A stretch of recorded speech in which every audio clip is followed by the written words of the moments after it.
आज की कहानी जो हम एक्सप्लेन करने वाले हैं, इस कहानी में आजकल की हकीकत को बयान किया गया है। इसमें दिखाया गया है कि अमीर लोगों को किसी बात से कोई फर्क नहीं पड़ता। वो अमीर हो रहे हैं और अमीर तरीन होते चले जा रहे हैं। अमीर लोग गरीबों को कुछ भी नहीं समझते, वो कीड़ों मकोड़ों की तरह ट्रीट करते हैं गरीबों को। लेकिन एक दिन ऐसा आता है कि उन गरीबों के सब्र का पैमाना लबरेज हो जाता है और फिर ये लोग कुछ ऐसा कर गुजरते हैं कि इन्हें देख के सारे अमीर हैरान रह जाते हैं। कहानी के स्टार्ट में हम एक ओल्ड कपल को हॉस्पिटल में देखते हैं, जिसमें हस्बैंड का नाम है रोनाल्डो और वाइफ का नाम है एलेक्स। दरअसल एलेक्स को स्ट्रोक है, इसलिए उसको हॉस्पिटल में एडमिट किया गया है। लेकिन तभी वहाँ भगदड़ मच जाती है, इसलिए सभी पेशेंट्स को बाहर ले जाने का काम शुरू कर दिया जाता है। अब चाहे वो बूढ़े हो या फिर जवान, उन्हीं में से एलेक्स भी होती है। लेकिन ये सब कुछ क्यों हो रहा है, ये सब हमें थोड़ी देर में पता चल जाएगा। अब रोनाल्डो घबरा जाता है। वो फौरन डॉक्टर के पास जाके पूछता है कि ये सब कुछ क्यों हो रहा है, अब मैं अपनी बीवी को लेके कहाँ जाऊँ। वो उन्हें बताती है कि शहर में दंगे छिड़ गए हैं क्योंकि गवर्नमेंट ने गरीबों से उनका हक छीन लिया है। इनमें से वोटिंग का राइट भी शामिल है और ये सारे राइट्स उठाकर इन्होंने अमीर और पावरफुल लोगों को दे दिए हैं। इसलिए बेहतर होगा कि आप अपनी वाइफ को किसी प्राइवेट हॉस्पिटल में ले जाएं। लेकिन रोनाल्डो के पास इतने पैसे नहीं हैं कि वो अपनी वाइफ का इलाज किसी बड़े और प्राइवेट हॉस्पिटल में करवा सके। बड़ी मुश्किलों से इसने कुछ पैसे जोड़ के इस हॉस्पिटल में अपनी वाइफ को एडमिट करवाया था। दूसरी तरफ हम एक रिच फैमिली को देखते हैं जहाँ पर एक वेडिंग सेरेमनी हो रही है। ये वेडिंग असल में मारियाना और एलॉन की हो रही है। दोनों ही बड़े मिनिस्टर्स के बच्चे हैं, लेकिन मारियाना की माँ एक बिजनेस वुमन भी है। यहाँ हम देखते हैं कि इस शादी में काफी अमीर लोग आए हैं जो कि मारियाना को बहुत महंगे महंगे और कीमती तोहफे दे रहे हैं। मारियाना वो सारे गिफ्ट अपनी माँ को दे देती है और वो जाके उन सारे गिफ्ट्स को एक लॉकर में रख देती है।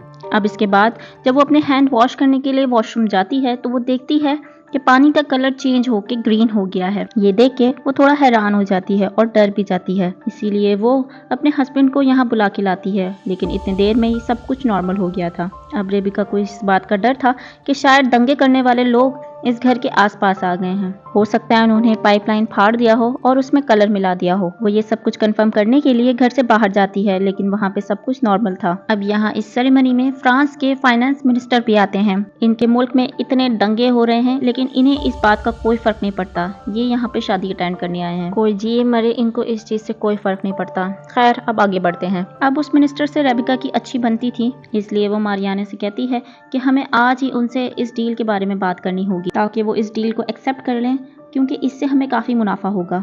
लेकिन मारियाना उनकी इस बात से नाराज़ हो जाती है क्योंकि आज उसकी शादी का दिन था और वो आज के दिन कोई काम नहीं करना चाहती। वेल पार्टी में कुछ देर बाद एक कपल आता है जिनके कपड़ों में कुछ कलर फेंके हुए होते हैं। तभी लोग उस कपल को काफ़ी हैरानी से देख रहे होते हैं। तभी रेबिका उस कपल को फौरन अंदर लेके जाती है और उन्हें चेंज करने के लिए कुछ कपड़े देती है।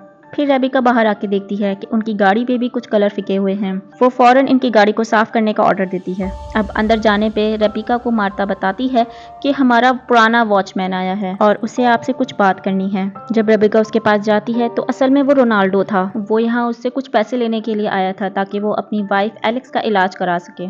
अब रेबिका उसे सिर्फ 1000 रुपए लाके देती है और उससे कहती है तुम यहाँ से चले जाओ, यहाँ पे शादी चल रही है, तुम्हें देख के हमारे मेहमान कंफर्टेबल फील नहीं करेंगे। अब रोनाल्डो वहाँ चुपचाप खड़ा रहता है। उसके दिमाग में यही चल रहा था कि क्यों पैसा इंसान को बिल्कुल अंधा कर देता है। क्या इस पार्टी में आए हुए लोगों को इस बात की बिल्कुल खबर नहीं है कि बाहर हमारे मुल्क में क्या चल रहा है। यहाँ पार्टी में आए हुए फाइनेंस मिनिस्टर को खतरे का अंदेशा हो जाता है, इसलिए वो फौरन यहाँ से चले जाते हैं और वो इस बारे में किसी को कुछ नहीं बताते। यहाँ रोनाल्डो रेबिका से और पैसे मांगता है जिसे वो थोड़ा थोड़ा करके उसे चुका देगा, लेकिन रेबिका उसे कहती है कि मेरे पास पैसे ही नहीं है, इसलिए तुम यहाँ से चले जाओ। तभी हम देखते हैं कि मारियाना रोनाल्डो को देख लेती है। उसने बचपन से रोनाल्डो को देखा था और वो दूसरों की तरह घमंडी नहीं है, इसीलिए मारियाना फौरन आके रोनाल्डो से गले मिलती है और वो उससे यहाँ आने की वजह पूछती है। तभी वो उससे यही कहता है कि मेरी वाइफ की तबीयत खराब है और मुझे कुछ पैसों की जरूरत है, इसीलिए मारियाना एलन के पास जाती है कुछ पैसे लेने के लिए। तभी एलन मारियाना के साथ रोनाल्डो के पास जाता है उसे कुछ पैसे देने के लिए, बट एलन भी उसे थोड़े ही पैसे देता है और मारियाना देख रही थी कि इन पैसों से उसकी कोई हेल्प नहीं होगी, इसलिए वो फौरन अपने रूम में जाती है और वहाँ लॉकर को खोलने लगती है। उस लॉकर में शादी में मिले हुए पैसे रखे हुए थे, लेकिन वो लॉकर उससे खुलता ही नहीं है। तभी वो अपने डैड के पास जाती है और उस लॉकर का पासवर्ड पूछती है।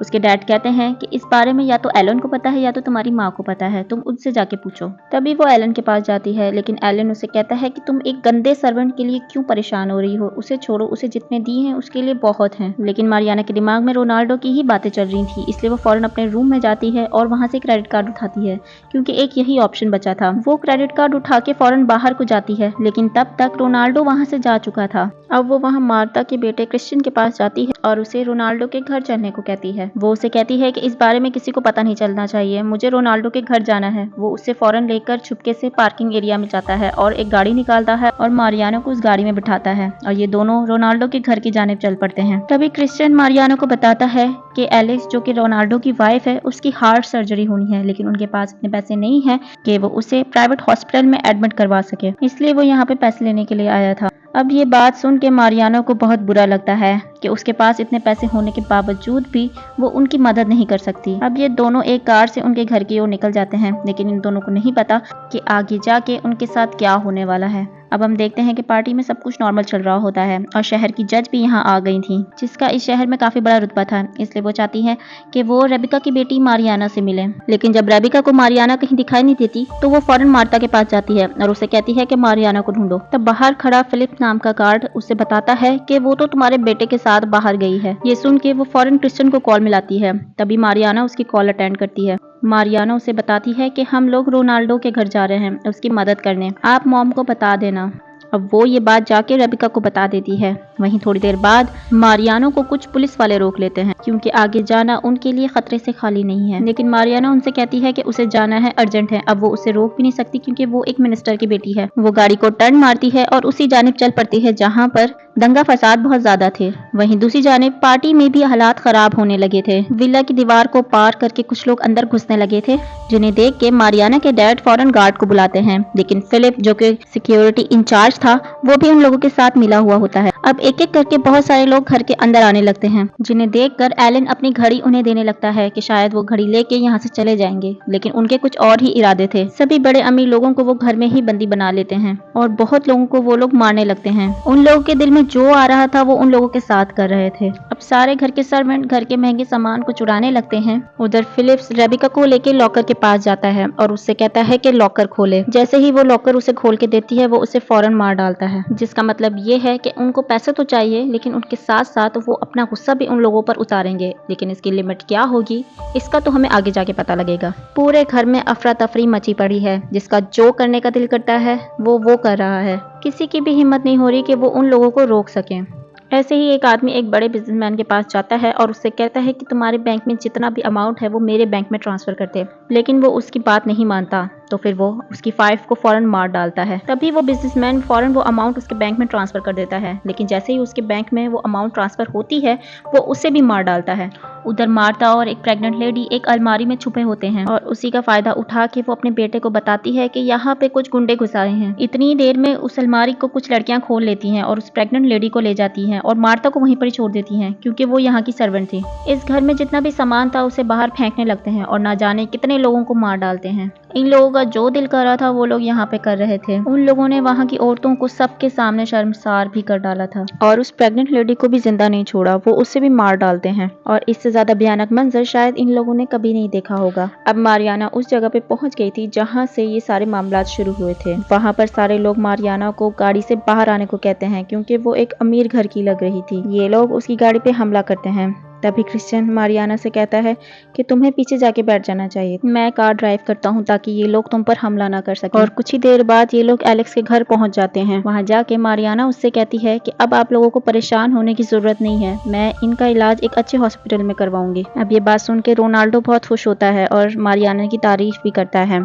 फिर कुछ देर बाद मारियाना क्रिश्चियन से कहती है कि मैं आज रात यहीं पर ही रुक जाती हूँ और सुबह होते ही तुम मुझे मेरे घर पे छोड़ देना। और वो ये बात मान जाता है। रात में मारियाना जब खिड़की से बाहर देखती है तो वो ये देखकर हैरान हो जाती है कि मुल्क के हालात कितने खराब और बदतरीन होते चले जा रहे हैं। लोग जानवरों की तरह एक दूसरे को मार रहे थे, एक दूसरे के जान के दुश्मन हो चुके थे। ये सब कुछ उसने अपनी जिंदगी में पहली बार देखा था। उधर क्रिश्चियन बहुत बार कोशिश करता है कि वो मार्ता से कॉल पे बात कर सके, क्योंकि उसको उसकी फिक्र हो रही थी कि कहीं उसको कुछ हो ना जाए, लेकिन सारे नेटवर्क्स और लाइंस बंद कर दी गई हैं। तभी हम दूसरी तरफ मार्ता को देखते हैं। वो रात होते ही उस विला से बाहर निकलती है और हम देखते हैं कि वो विला पूरी तरह से बर्बाद हो चुका है। जगह जगह लोगों की लाशें पड़ी हैं। वो देखती है कि बाहर लोग हर चीज को जला रहे हैं। अगली सुबह मारियाना अपने घर जाने के लिए बोलती है तो क्रिश्चियन बाहर जाके हालात का जायजा लेता है कि क्या सब कुछ सही हो गया है या नहीं। तभी उसे कुछ आर्मी वाले पकड़ लेते हैं।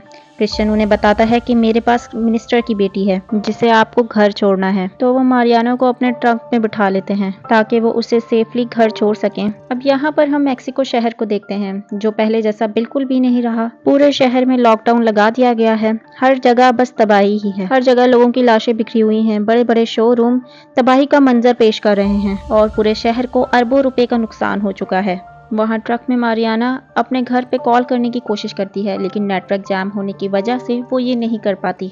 तभी साइड में बैठी हुई आर्मी ऑफिसर उससे उसकी सारी ज्वेलरी उतारने को कहती है जो कि काफी अजीब बात थी। कुछ ही देर बाद हमें पता चल जाता है कि ये लोग आर्मी वाले नहीं हैं बल्कि कुछ गुंडे हैं जिन्होंने आर्मी के ड्रेस चुरा लिए हैं और अमीर लोगों को एक कैंप में कैद कर रहे हैं। मतलब कि अब यहाँ मारियाना पूरी तरह से फंस चुकी है। वहीं दूसरी तरफ मार्ता सही सलामत अपने घर पहुंच जाती है। अपनी माँ को देख के क्रिश्चियन बहुत खुश होता है और उन्हें बताता है कि उसने मारियाना को आर्मी के हवाले कर दिया है। ये बात सुन के मार्ता बहुत डर जाती है क्योंकि अब जो आप देखने वाले हैं ये आप लोगों के रोंगटे खड़े कर देगा। उस कैंप में जाने के बाद मारियाना देखती है कि वहाँ पे बहुत सारी लड़कियां और औरतें हैं कि जिनको कैद करके रखा हुआ है और वो सारी औरतें बड़े अमीर घरों की हैं जिनको एक साथ ला के उनकी पूरी इंफॉर्मेशन ली जाती है ताकि वो इनके घर वालों को कांटेक्ट करें और उनको ब्लैकमेल करके उनसे पैसे निकलवाएं। उधर कुछ दिनों के बाद अनाउंसमेंट की जाती है कि सिर्फ कुछ घंटों के लिए सारे ट्रांसपोर्टेशन खुल रहे हैं जिसे जो काम करना है वो बाहर जाके कर सकता है। यहाँ पर रोनाल्डो अपनी बीवी को हॉस्पिटल लेके जाना चाहता है कि जिसके लिए वो घर से बाहर निकलता है लेकिन यहाँ आर्मी वाले उसे ये कह के रोक देते हैं कि अभी तुम्हारे इलाके का रास्ता नहीं खुला है। लेकिन वहीं पर हम दूसरी तरफ देखते हैं कि जो अमीर लोग होते हैं वो आराम से हॉस्पिटल पहुंच जाते हैं। मारियाना के डैड भी ठीक होके घर आ गए थे और वो अपने दोस्तों को कहते हैं कि तुम्हें किसी भी तरह से मारियाना को ढूंढना होगा। वहीं दूसरी तरफ एलन के घर में एलन की माँ कहती है कि अब तुम्हें दूसरी लड़की के बारे में सोचना चाहिए। ना जाने उन लोगों ने मारियाना के साथ क्या किया होगा। पता नहीं वो जिंदा भी होगी या फिर मर चुकी होगी। लेकिन एलन गुस्से में उनसे कहता है कि वो अभी जिंदा है। वहीं दूसरी तरफ हम देखते हैं कि कैंप में जितनी भी लड़कियां थीं उनके साथ बुरे काम किए जाते हैं। पूरे कैंप में दहशत का माहौल होता है। वो लोग जानवरों की तरह उन लड़कियों को नोच रहे थे। जिसके बाद उन लोगों की एक वीडियो बनाई जाती है कि जिसमें वो अपनी फैमिली को बता सकें कि उन्हें अगर बाहर लेके जाना है तो उन्हें पहले $80,000 देने होंगे। और ऐसे ही एक एक करके सभी लड़कियों से वीडियो बनवाई जाती है। इधर एक दिन एलेक्स की तबीयत ज्यादा खराब हो जाती है तो रोनाल्डो बाहर जाता है आर्मी वालों से मदद मांगने के लिए। लेकिन जैसे ही वो आर्मी वालों के पास पहुंचता है आर्मी के लोग उसको गोली मार देते हैं और वो उसी वक्त मर जाता है। और इलाज ना मिलने की सूरत में कुछ दिन बाद एलेक्स की भी मौत हो जाती है। तो दुनिया में कुछ भी हो जाए मरता सिर्फ गरीब और शरीफ ही है। यहाँ पर हम ये देखते हैं। इधर कुछ दिन बाद मारियाना के भाई के पास उन लोगों की कॉल आती है जिन लोगों ने मारियाना को अगवा किया हुआ है। वो उससे अगवा की रकम मांगते हैं जिसे सुन के वो हैरान हो जाता है। इधर हम कैंप में देखते हैं कि एक आदमी की अगवा की रकम आ गई है लेकिन वो लोग उसे नहीं छोड़ते बल्कि सब लोगों के सामने उसे मार डालते हैं जिसका ये साफ मतलब है कि ये लोग इन लोगों को छोड़ने वाले नहीं हैं। इसी कैंप में एक लेडी मारियाना को बचाने की कोशिश करती है। वो उसे दूसरे केस में ले जाके बंद कर देती है और उससे कहती है कि मैं तुम्हें बचाने की पूरी कोशिश करूंगी, मुझ पर भरोसा करो। उसके बाद कुछ लोग क्रिश्चियन के घर जाते हैं और उससे कहते हैं कि हमारे पास मारियाना है, उसे छुड़वाने के लिए तुम्हें $80,000 देने होंगे, इसके बाद तुम उसे ले जा सकते हो। लेकिन क्रिश्चियन उनसे कहता है कि मेरे पास इतने पैसे नहीं हैं। उन्हें पता था कि ये लोग मारियाना के घर में काम करते हैं। वो लोग उनसे कहते हैं कि तुम मारियाना के घर में जाकर उनसे रकम के हवाले से बात करो। नेक्स्ट डे हम देखते हैं कि सभी लोग अपना वर्किंग पास लेने के लिए एक लाइन में लगे होते हैं क्योंकि आज से सभी को अपने अपने कामों पे जाना है। उधर दूसरी तरफ हम देखते हैं कि डैनियल और एलन विक्टर के पास जाते हैं जो कि मिनिस्टर था और उन्हें उस वीडियो के बारे में बताते हैं जिसके बाद वो उन्हें तसल्ली दिलाता है कि सब कुछ ठीक हो जाएगा, भरोसा रखो। हम मारियाना को ढूंढने का प्रोसेस शुरू कर देते हैं लेकिन तुमने इस वीडियो के बारे में किसी को कुछ नहीं बताना है। कुछ दिन बाद मार्ता और क्रिश्चियन मारियाना के घर में दोबारा काम के लिए जाते हैं जहाँ जाके क्रिश्चियन डैनियल को उस दिन की बात बताता है। डैनियल फिर अपना डैड के पास जाता है और उनसे इस रकम को देने के हवाले से बात करता है। शायद इस वजह से मारियाना हमारे पास वापस आ जाए। लेकिन जब वो दोनों उन पैसों को लेके उस कैंप में जाते हैं तो वो लोग उल्टा $1 मिलियन की डिमांड करते हैं। और यही बात जब वो दोनों डैनियल को घर आके बताते हैं कि वो लोग और पैसों की डिमांड कर रहे हैं, तो डैनियल कहता है कि ऐसा नहीं हो सकता। तभी डैनियल फौरन विक्टर को कॉल करता है और उसे इन सारी सिचुएशन के हवाले से आगाह करता है, जिसके बाद वो फौरन मार्टा और क्रिश्चियन के साथ अपने लोगों को उनके घर भेजते हैं। वहां जाके वो लोग उन्हें कॉल करते हैं और कहते हैं कि हमने पैसों का जुगाड़ कर लिया है, आप यहाँ पर आके ये पैसे ले जाएं। लेकिन जैसे ही वो दोनों यहाँ आते हैं, विक्टर के लोग उन दोनों को पकड़ लेते हैं और उन दोनों को बहुत ज्यादा मारते पीटते हैं, जिससे कि वो दोनों उस कैंप का पता बता देते हैं। अब सभी लोग फौरन उस कैंप में पहुंचते हैं और जितने भी वहाँ पे अमीर लड़कियां थीं जो कि अमीर घरों से ताल्लुक रखती थीं, उन सबको वो लोग जाके आज़ाद करा देते हैं। लेकिन वो मारियाना को लेके सीधा घर नहीं जाते, बल्कि वो मार्टा के घर में लेके जाते हैं और वहाँ पर वो क्रिश्चियन और मारियाना को अलग अलग कमरे में बिठा के दोनों को गोली मार देते हैं। उन्होंने ऐसा इसलिए किया क्योंकि वो लोग चाहते थे कि गवर्नमेंट के ऊपर किसी भी किस्म का कोई दबाव ना आए और मारियाना के घर वालों को यही लगे कि जो कुछ भी हुआ था वो उन गरीब लोगों ने किया था, जिसमें क्रिश्चियन और मार्था भी शामिल थी। यानी कि जिन लोगों ने मारियाना की हेल्प की थी उन लोगों को भी खूनी बना दिया गया। इसके बाद गवर्नमेंट के लोग उस कैंप में जाते हैं और जितने भी करप्ट आर्मी ऑफिसर्स होते हैं उन लोगों को एक लाइन में बिठा के सबको गोली मार देते हैं और फिर वहीं उन सबको जला भी दिया जाता है। आखिर में हम देखते हैं कि मैक्सिको सिटी में फिर दोबारा से गवर्नमेंट का कंट्रोल आ जाता है, जिसके बाद वो लोग उन सारे गरीब लोगों को फांसी दे देते हैं, जिसमें हम मार्था को भी देखते हैं जिसे सबके सामने फांसी दे दी जाती है, लेकिन उसकी तो कोई गलती ही नहीं थी। लेकिन वो कहते हैं ना कि दुनिया में जितने भी दंगे या फिर कोई भी फसाद होते हैं कि इनमें सबसे ज्यादा गरीब ही पिसा जाता है। एक तो इन अमीर लोगों ने उनसे उनका वोटिंग का हक भी छीन लिया और ऊपर से इन सब की जान भी ले ली। ये एक बहुत ही दर्दनाक कहानी है दोस्तों, जो कि आजकल के ज़माने की मंजरकशी करती है। इसमें हमें काफ़ी सारे सबक सीखने को मिलते हैं कि कभी कभी इंसान इंसानियत भूल के हैवान बन जाता है। उम्मीद है आप लोगों को ये कहानी अच्छी लगी होगी। अच्छी लगी हो तो इस चैनल को लाजमी सब्सक्राइब कीजिएगा और इस वीडियो को लाइक करना नहीं भूलिएगा। मुझे इजाज़त दें, मिलते हैं अगली वीडियो के साथ। Keep smiling.